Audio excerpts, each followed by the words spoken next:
So in that sense, was it important for you to move to a place like Nashville where there was such a good, healthy songwriters culture? Man, it was critical to move, and I didn't realize how critical it was. Everybody told me like, "Oh, you gotta be in Nashville," and I thought, and to this day, like I've been there 10 years. Like I'm almost like that's. It's still my second home. Louisiana's my first home, but it is a home, and it feels like home. But it's funny to me because still now, if somebody asks me like, "Should I move to Nashville or should I just kind of do this from home?" I'd be like, "You got to move to Nashville." Okay. I wish I could tell you why. Like, I wish I could actually spell it out for you. I have no idea why you have to move. Like, I wish I could tell you you could stay exactly where you are, but there's something about Nashville that's just very kinetic, very, to use the word energy. But, Sure. But there is a thing. There's a lot going on in that city, and there's a lot of people there that move there to pursue something. I think that's kind of what it is. People that are excited about creating or excited about music, even in all the sort of external worlds of music, the things that keep music flowing, everybody that moves to Nashville does something to keep the sort of circle going, right? And keep the engine turning in a way. And if you move there, you sort of, I guess, jump into that current, and just all of a sudden your heart feels like it's lifted, and you feel like you're part of something, I guess. And it's a beautiful city. I mean, on top of all that, but the musical.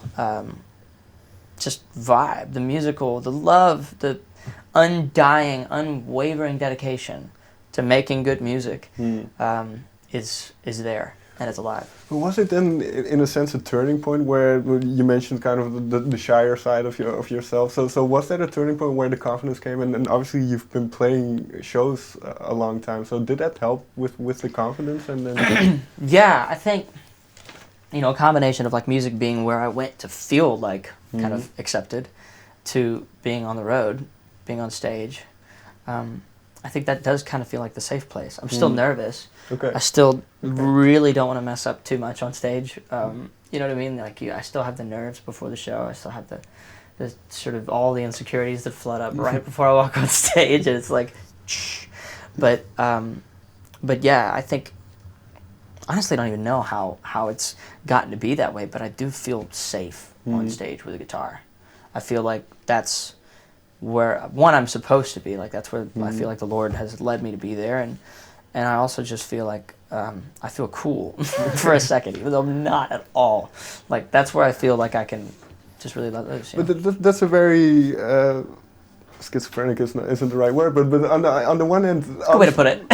Because you're on stage and I mean people are applauding, they're enjoying themselves, but are you very conscious in a way on stage? Are you very self-conscious on stage? Man, I think to me, like if I've played the show I want to play, I probably won't like remember most of it because you're just like lost in it.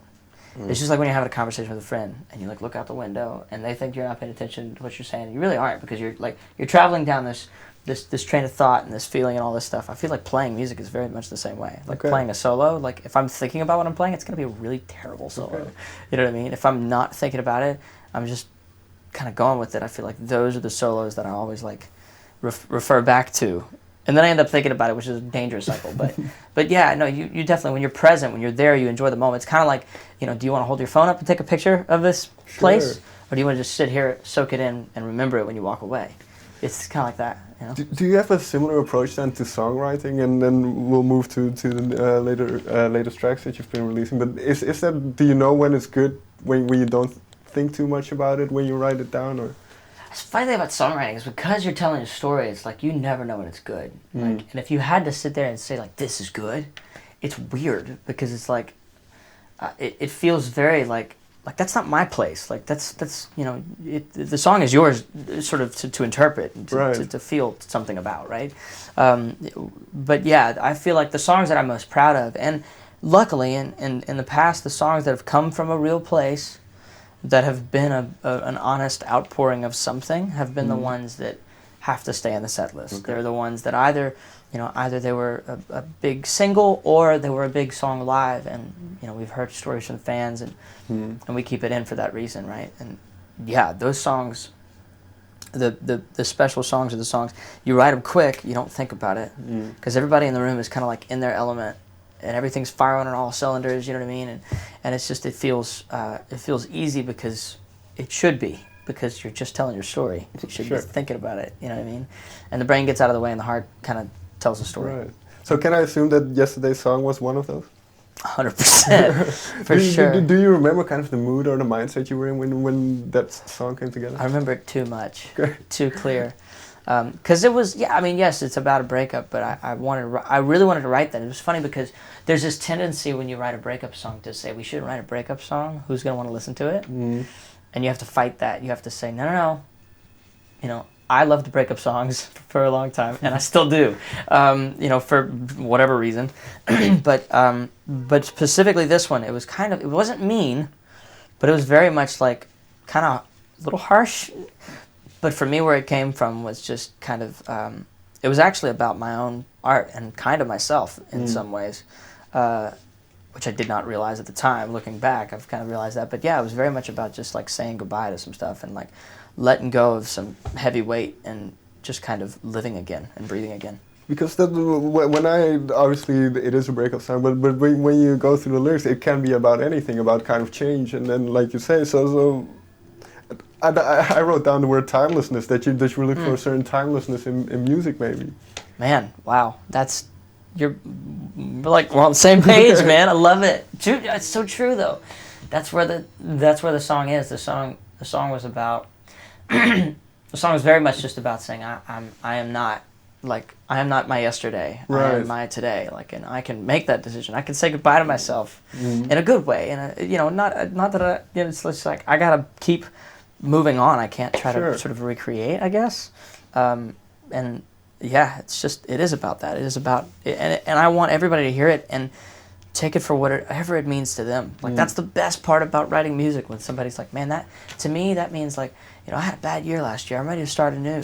And it's like, it's all yours. Take the song, make it yours. What is one of the best reactions you've heard so far? I actually had somebody, and these are the moments, right? These are the moments where you're like, yep, that's why I wrote that song. Somebody was asking me the same question you just asked me, like, where'd it come from? And I went on my rant, and she said, well, for me, she said, just so you know, you've definitely helped me to move on. She said, for me, I've gone through a lot of health issues in this year. And she said, it was right before Christmas, right before New Year's. And she said, for me, I'm ready to move on. She's like, I'm recovering. Everything's gotten better. And she said, it's been a rough time.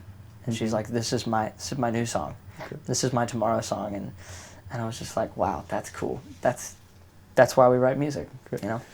And well, you've released a couple of songs just at the end of last year. Amen, Youngblood as well. Yeah. Are you now looking forward to a new album?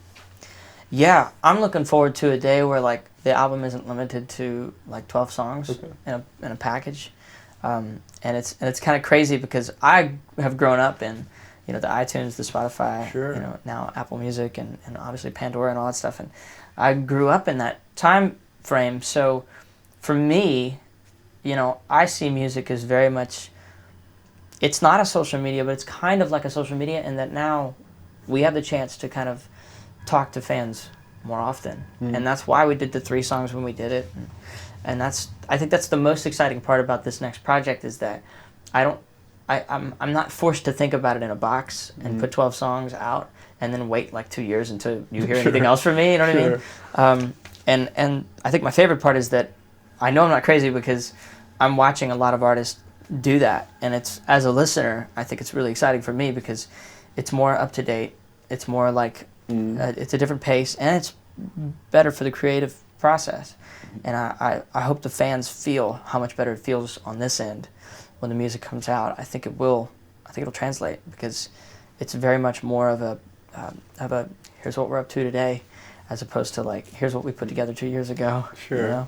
It's very, very real. So are there concrete plans for what's next? Yes, and then no. Okay.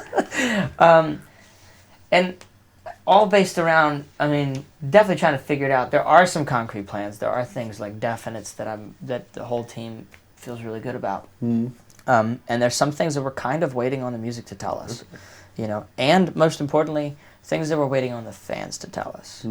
Because drive a lot of the decisions in the best way now, and I think that's the most exciting part, is that we get to listen, you know.